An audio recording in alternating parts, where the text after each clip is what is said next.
Good evening. तो चलिए शुरू करते हैं 6 मार्च के इंपॉर्टेंट करंट को।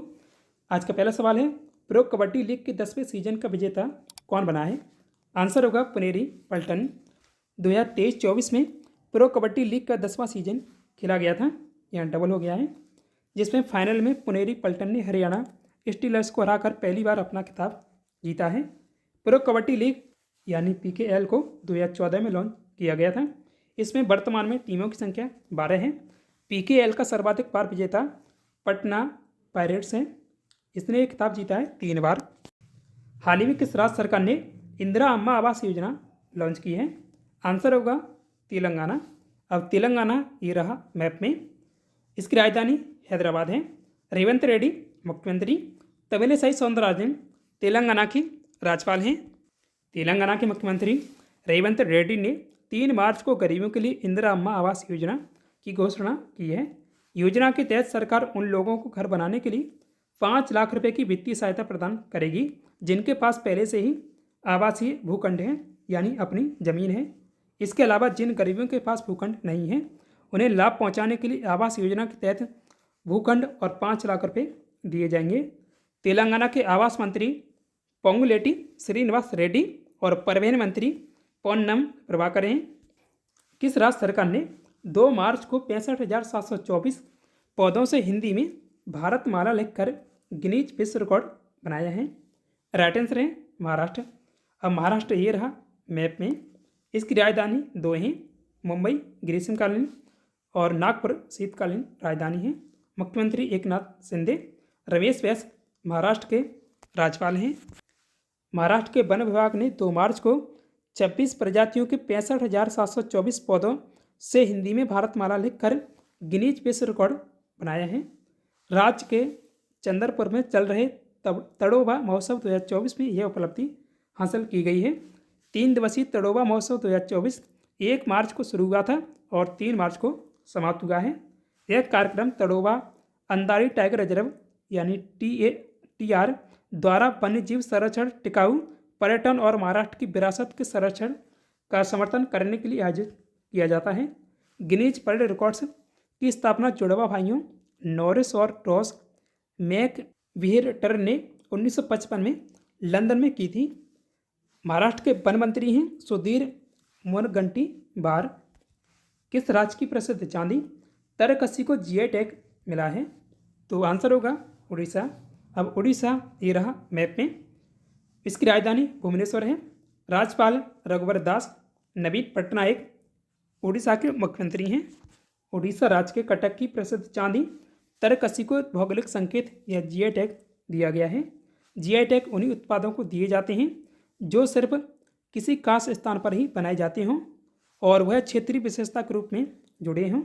GI एक संकेतक है जिसका उपयोग एक निश्चित भौगोलिक क्षेत्र से उत्पन्न होने वाली विशेष विशेषताओं वाले सामानों की पहचान प्रदान करने के लिए प्रदान किया जाता है। वस्तुओं का भौगोलिक सूचक या पंजीकरण और संरक्षण अधिनियम 1999 भारत में वस्तुओं से संबंधित भौगोलिक संकेतों के पंजीकरण और बेहतर सुरक्षा प्रदान करने के लिए प्रयास करता है। यह विश्व व्यापार संगठन के बौद्धिक संपदा अधिकारों यानी ट्रिप्स के व्यापार संबंधित पहलुओं का भी हिस्सा है। पेरिस कन्वेंशन के अनुच्छेद 1, 2 और 10 के तहत यह निर्णय लिया गया था और यह भी कहा गया कि औद्योगिक संपत्ति और भौगोलिक संकेत का संरक्षण बौद्धिक संपदा के तत्व हैं। यह मुख्य रूप से कृषि और प्राकृतिक और मानव निर्मित यानी हस्तशिल्प और औद्योगिक सामान है। भौगोलिक संकेत का पंजीकरण 10 वर्षों की अवधि के लिए वैध होता है। इसे समय समय पर 10 वर्षों के लिए अतिरिक्त अवधि के लिए नवीनीकृत किया जा सकता है। मार्च 2024 में बॉब जोन्स पुरस्कार के लिए किसे चुना गया है? राइट आंसर होगा टाइगर वुड्स को। विश्व के प्रसिद्ध गोल्फर टाइगर वुड्स को अमेरिकी गोल्फ एसोसिएशन यानी USGA की सर्वोच्च सम्मान बॉब जोन्स पुरस्कार के लिए चुना गया है। वुड्स को यह सम्मान 12 जून 2024 को उत्तरी कैरोलिना में US ओपन के दौरान प्रदान किया जाएगा।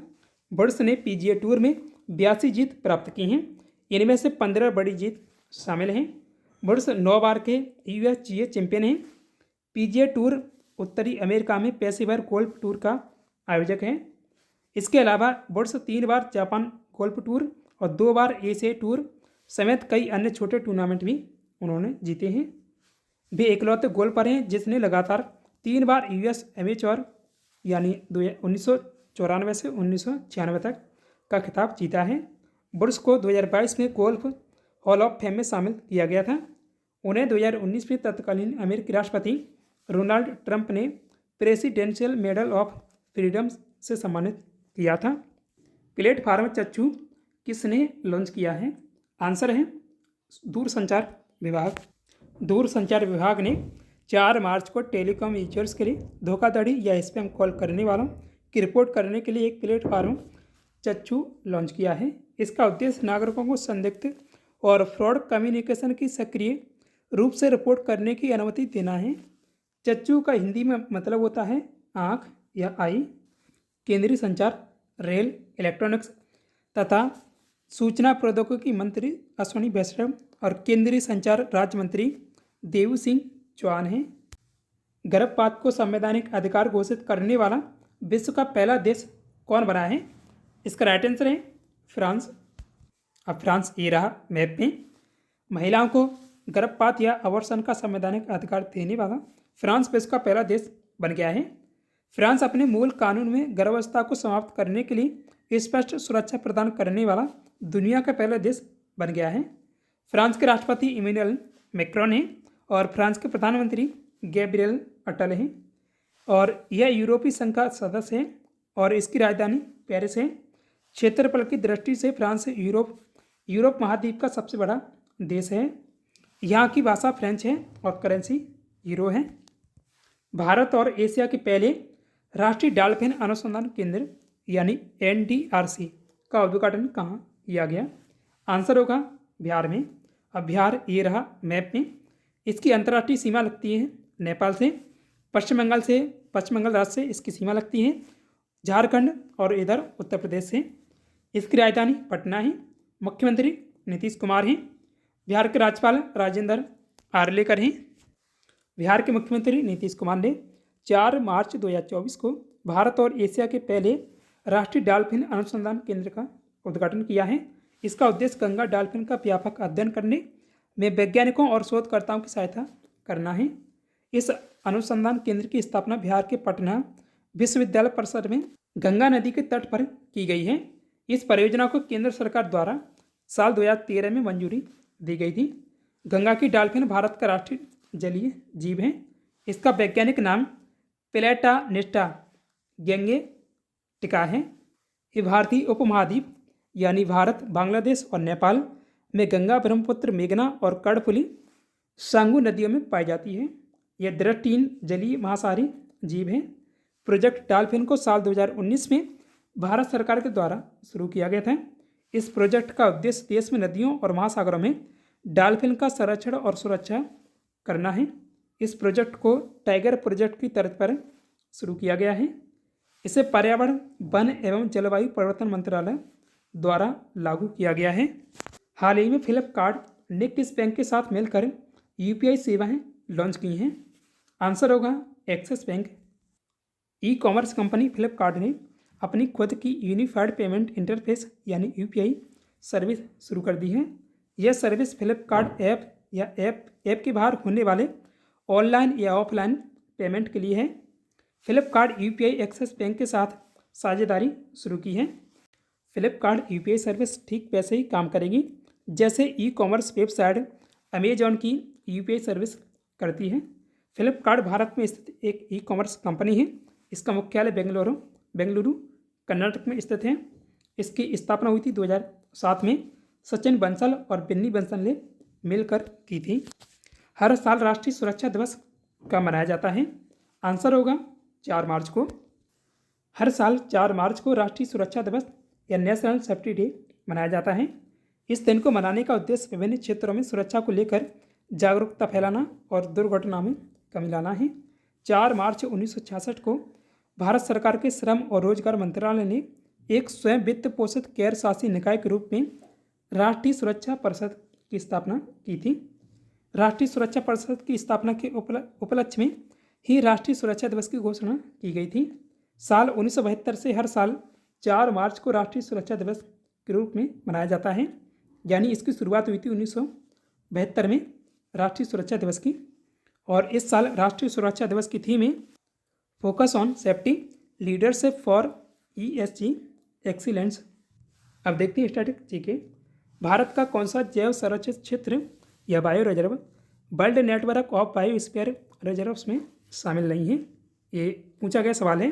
यह ऑप्शन दिया गया था मानस, और ये साथ में 4 ऑप्शन भी थे, नंदा देवी, सुंदरबन और मन्नार की खाड़ी, ये इसमें शामिल हैं और मानस इसमें शामिल नहीं है। ये मानस भारत का बायो रिजर्व है लेकिन इसमें शामिल नहीं है इसके नेटवर्क में। Man and the biosphere programme यानी MAB एक अंतर सरकारी वैज्ञानिक कार्यक्रम है जिसे यूनेस्को द्वारा कब शुरू किया गया था? इसकी शुरुआत हुई थी 1971 में। इसका उद्देश्य लोगों और उनके पर्यावरण के बीच संबंधों में सुधार के लिए वैज्ञानिक आधार स्थापित करना है। भारत में सबसे बड़ा संरक्षित वन क्षेत्र कौन सा है? ये नीलगिरी बायोस्फीयर रिजर्व है। वनस्पति और जीवों की रक्षा के लिए भारत में कितने बायोस्फीयर रिजर्व की स्थापना की गई है? ये अभी वर्तमान में 18 हैं। भारत में कितने बायोस्फीयर रिजर्व यूनेस्को की man and biosphere reserve programme की सूची में शामिल हैं? ये 12 हैं। इनकी लिस्ट यहाँ दी गई है। तो नीलगिरी बायोस्फीयर रिजर्व, मन्नार की खाड़ी ये तमिलनाडु में है, नंदा देवी उत्तराखंड, सुंदरबन पश्चिम बंगाल, नौकरेक मेघालय, पंचमढ़ी मध्य प्रदेश, सिमिलीपाल उड़ीसा, अचान कमार अमरकंटक ये छत्तीसगढ़ और मध्य प्रदेश दोनों में है, ग्रेट निकोबार अंडमान और निकोबार द्वीप समूह, अगस्त्यमाला केरल और तमिलनाडु में है, कंचनजंगा सिक्किम और पन्ना टाइगर रिजर्व ये मध्य प्रदेश में है। ये लास्ट में इसमें शामिल हुआ है 2020 में। भारत का पहला बायोस्फीयर रिजर्व किसे घोषित किया गया था? इसका राइट आंसर है ये नीलगिरी बायोस्फीयर रिजर्व है जो पश्चिमी घाट पर स्थित है, दक्षिण में कर्नाटक, केरल और तमिलनाडु में फैला हुआ है। इसकी स्थापना हुई थी 1986 में। प्रीवियस क्वेश्चन का आंसर है अंतर्राष्ट्रीय बौद्धिक संपदा सूचकांक 2024 में भारत को कौन सा स्थान मिला है? आंसर होगा 42वां। अब आज के लिए टेस्ट क्वेश्चन, पाकिस्तान के लगातार दूसरी बार मुख्य प्रधानमंत्री कौन बने हैं? यहाँ प्रधानमंत्री, तो इसका राइट आंसर आप कमेंट में कमेंट करिएगा।